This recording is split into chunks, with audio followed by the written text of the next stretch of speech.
মুহূৰ্তত দিব বিচাৰিছো এটা অতিকে গুৰুত্বপূৰ্ণ খবৰ নিযুত মইনা আঁচনিৰ প্ৰপত্ৰ আজিৰে পৰা বিতৰণ কৰা হ'ব আৰু লাখ লাখ ছাত্ৰীক এনেদৰে এতিয়া ৰাজ্যৰ মুখ্যমন্ত্ৰী ডক্টৰ হিমন্ত বিশ্ব শৰ্মাই ভাল খবৰ দিছে 10 অক্টোবৰত ছাত্ৰীৰ একাউণ্টত পোনপটীয়াকৈ জমা হ'ব ধন আৰু এই সন্দৰ্ভত নিযুত মইনা আঁচনিৰ সন্দৰ্ভত মুখ্যমন্ত্ৰীগৰাকীয়ে কৰিছে বৃহৎ ঘোষণা আমি সবিস্তাৰে খবৰটো লৈ অহাৰ চেষ্টা কৰিম আৰু আজি সংগ্ৰহ কৰক নিযুত মইনা আঁচনিৰ ধন আজিৰে পৰা পত্ৰ বিতৰণ কৰা হ'ব আজিৰ পৰা বিদ্যালয় বিতৰণ কৰা হ'ব পত্ৰ আজি সংগ্ৰহ কৰক পত্ৰ এটা ডাঙৰ খবৰ 10 অক্টোবৰত ছাত্ৰীৰ একাউণ্টত জমা হ'ব প্ৰথম কিস্তিৰ ধন জমা হ'ব 10 অক্টোবৰত নিযুত মইনা আঁচনিৰ অধীনত লাখ লাখ ছাত্ৰীক প্ৰদান কৰা হ'ব ধন বিদ্যালয়ত নাম ভৰ্তি কৰিলে ছাত্ৰীয়ে লাভ কৰিব 1250 টকা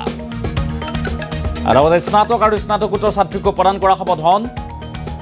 ঘোষণা বৃহৎ ঘোষণা মুখ্যমন্ত্ৰীগৰাকীৰ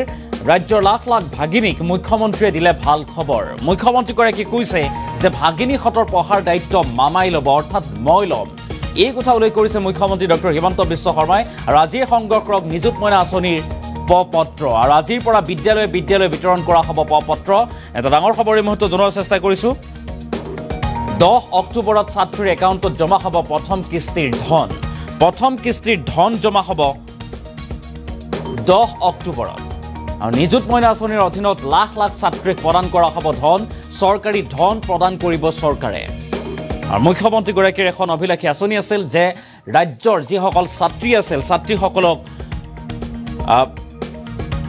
ধন প্ৰদান কৰিবৰ বাবে বিদ্যালয়ত নাম ভৰ্তি কৰিলে বিদ্যালয় মহাবিদ্যালয় বিশ্ববিদ্যালয়ত নাম ভৰ্তি কৰিলে চৰকাৰৰ তৰফৰ পৰা প্ৰদান কৰা হ'ব ধন আৰু সেই অনুসৰি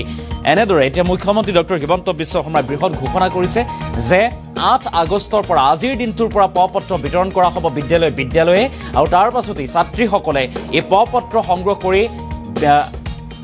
ফিলআপ কৰি পূৰণ কৰি শীঘ্ৰেই যাতে জমা দিয়ে আৰু জমা দিয়াৰ পাছতেই চৰকাৰে ধন প্ৰদান কৰিব আৰু সম্ভাৱনা যে 10 অক্টোবৰত প্ৰথম কিস্তিৰ ধন লাভ কৰিব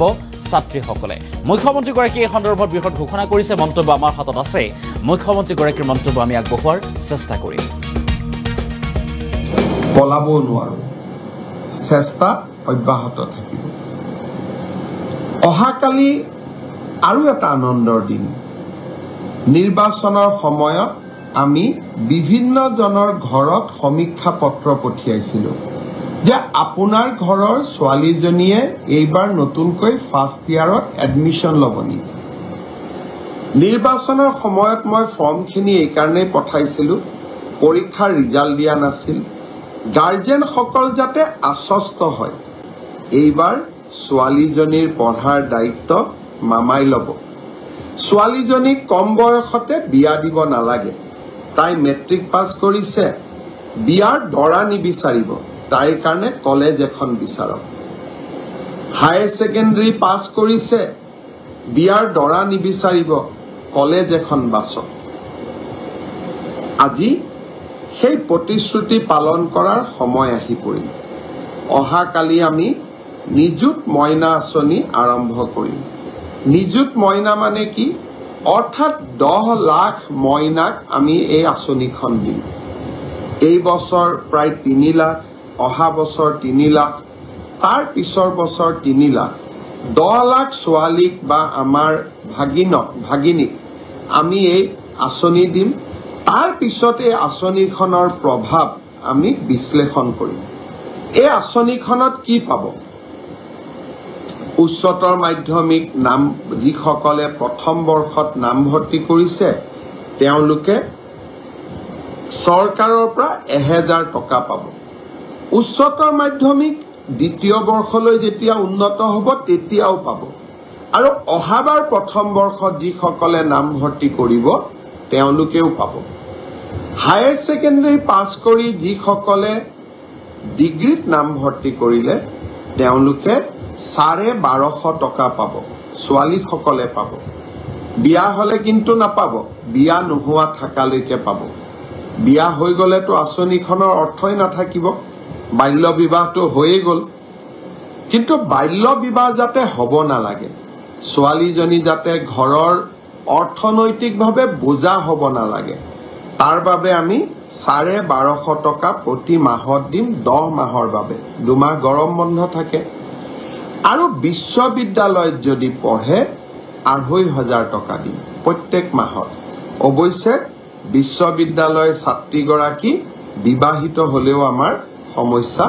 নাথাকে অহাকালি নিযুত মইনা আঁচনিৰ আমি প্ৰপত্ৰ বিতৰণ কৰিম সাংবাদিক মেল এখনো আছে তাতে আমি গোটেই আঁচনিখনৰ বিষয়ে বুজাই দিম মই অসমৰ প্ৰথম বৰ্ষত নামভৰ্তি কৰা সমূহ ভাগিনী কন্যা সন্তানসকলক নিযুত মইনাৰ ফৰ্মখন সোনকালে পূৰণ কৰি দিবলৈ আহ্বান জনাম যিমানে আপোনালোকে সোনকালে ফৰ্মখন ফিল আপ কৰি দিব ময়ো সিমানে টকাকেইটা বেংকলৈ পঠাব পাৰিম 10 অক্টোবৰৰ দিনা প্ৰথম কিস্তি পঠাবৰ বাবে মই মনত ভাবি আছো যদিহে আপোনালোকৰ পৰা ভাগিনীহঁতৰ পৰা সহায় আৰু সহযোগিতা পাওঁ কলেজৰ অধ্যক্ষসকলেও সহযোগিতা কৰিব লাগিব হায়াৰ সেকেন্ডাৰী সেকেন্ড ইয়াৰত পঢ়া ছোৱালীসকলক মই এতিয়াই কওঁ অহাবাৰ যেতিয়া তোমালোকে ডিগ্ৰী ফাৰ্ষ্ট ইয়াৰত নাম লগাবা বা ডিগ্ৰী থাৰ্ড ইয়াৰত পঢ়ি থকা ছোৱালীসকলক কম অহাবাৰ যেতিয়া আপোনালোকে পোষ্ট গ্ৰেজুৱেটত নাম লগাব আপোনালোকেও এই আঁচনিৰ সমভাগী হ'ব আজি মই মোৰ আপোনালোকৰ লগত মই কথা পাতি আছো কথা পাতি থাকোতেও মোৰ মনত বাৰে বাৰে বাংলাদেশ